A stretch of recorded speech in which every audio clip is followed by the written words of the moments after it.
వరంగల్ ఉప ఎన్నికకు పార్టీలన్నీ సిద్ధమవుతున్నాయి. బరిలో నిలిచి బరిగీసి పోరాడేందుకు గ్రౌండ్ ప్రిపేర్ చేస్తున్నాయి. అధికార విపక్షాలు సహా వామపక్షాలు రిహార్సల్స్ చేసుకుంటున్నాయి. అభ్యర్థులను ప్రకటించకపోయినా ఆయా పార్టీలు అప్పుడే సభలు సమావేశాలతో హోరెత్తిస్తున్నాయి.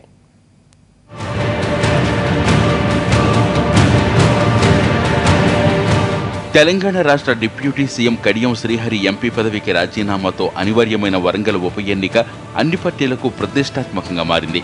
సాధారణ ఎన్నికలు గడిచి ఏడాదిన్నర కాకముందే వస్తున్న ఈ ఉప ఎన్నికపై పార్టీలన్నీ కన్నేశాయి. ఈ ఎన్నిక అధికార పార్టీ పాలనకు రెఫరెండమా, విపక్షాలు చేస్తున్న ప్రభుత్వ వ్యతిరేక కార్యక్రమాలకు పరీక్ష లాంటిదా అన్న అంశాలపైనే ప్రధాన చర్చ సాగుతోంది. ఈ కార్యక్రమంలో ఆయా పార్టీలు జిల్లా, నియోజకవర్గ, మండలాల వారీగా సమావేశాలు నిర్వహిస్తున్నాయి.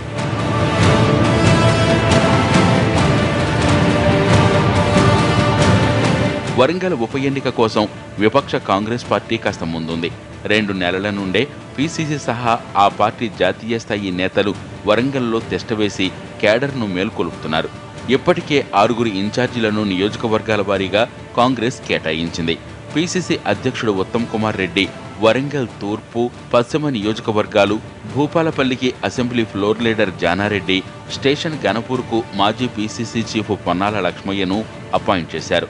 వర్ధన్నపేట సెగ్మెంట్కు PCC working president Mallu Bhatti Vikramarka, పరకాలకు దుద్దిళ్ల శ్రీధర్బాబును నియమించారు. పార్లమెంటరీ పరిధిలోని ఆయా సెగ్మెంట్లలో ఉన్న మండల, గ్రామ కాంగ్రెస్ కమిటీలో ఇన్ఛార్జీలు ఆగస్టులో సమావేశమవుతారు. కొత్తగా బూత్ కమిటీలను కూడా వేసి కాంగ్రెస్ క్యాడర్కు మనోధైర్యాన్ని నూరిపోయినున్నారు. సోనియా, రాహుల్లను ఎన్నికల ప్రచారంలో దింపేందుకు నేతలు కసరత్తు చేస్తున్నారు. తెలంగాణ తెచ్చిన పార్టీగా కాంగ్రెస్ ఈ ఉప ఎన్నికలో విజయం సాధిస్తుందనే ధీమాతో లీడర్స్ క్యాడర్ దగ్గరికి వెళుతున్నారు. మండల స్థాయి కమిటీలు, గ్రామ స్థాయి కమిటీలు మరియు బూత్ కమిటీలతో సహా కొన్నిటికొని ఇంకా పూర్తి స్థాయిలో విస్తరింపజేసి యాక్టివేట్ చేయడానికి రాష్ట్ర నాయకత్వం మొత్తం కూడా ఈ యొక్క పార్లమెంట్ ఎలక్షన్స్పై దృష్టి సారించింది. ఈ సంవత్సర కాలంలో టీఆర్ఎస్ ప్రభుత్వం నిజస్వరూపం చూసినారు కాబట్టి ఏదైనా ప్రజలకు చెప్పి ఓటు హక్కు ఉన్న హక్కు ఉన్నది అంటే అది కేవలం కాంగ్రెస్ పార్టీకి మాత్రమే అనేది. వామపక్షాలు కూడా వరంగల్ పోరుకు రెడీ అంటున్నాయి. సిపిఐ, సిపిఎం పార్టీలు, వాటి అనుబంధ సంఘాలు ఇప్పటికే 2 సార్లు సమావేశమయ్యాయి. పార్టీ నేతలు తమ్మినేని వీరభద్రం, చాడా వెంకటరెడ్డిలు సహా మిగిలిన ముఖ్య నేతలు ఈ ఉప ఎన్నిక కోసం మేధోమథనం చేస్తున్నారు.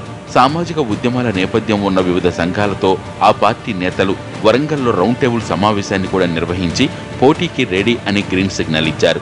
పరిపాలన తీరుతెన్నులను మార్చడానికి ఒక హెచ్చరికగా పనిచేసేదానికి ఈ ఎన్నికలు పనిచేయాలి. అట్లాగే రాబోయే తెలంగాణ రాష్ట్రంలో సామాజిక అంశాల ప్రాధాన్యతని ప్రతి ఒక్కళ్ళు గుర్తెరిగే విధంగా వాటి ప్రాధాన్యతను పెంచాలి. ఇదే మా లక్ష్యం.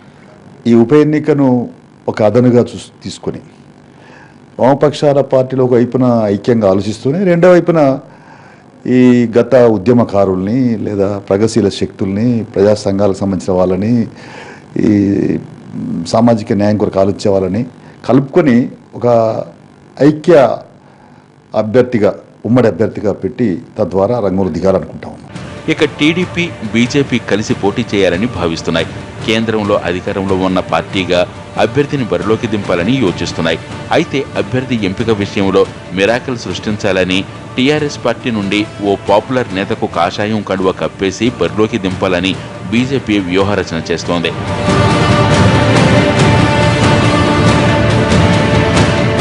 ఈసారి ఉప ఎన్నికను అధికార టీఆర్ఎస్ పార్టీ ప్రతిష్టాత్మకంగా తీసుకుంటోంది. అధికారికంగా అభ్యర్థి ఖరారు కాగానే డిప్యూటీ సీఎం కడియం టీం లీడర్గా నియోజకవర్గాల వారీగా ఇన్ఛార్జీలను నియమిస్తారని చెబుతున్నారు. రాష్ట్రంలో ఉన్న మంత్రులు, మిగిలిన నేతలను కూడా ప్రచారంలోకి దింపాలని ఆ పార్టీ భావిస్తోంది.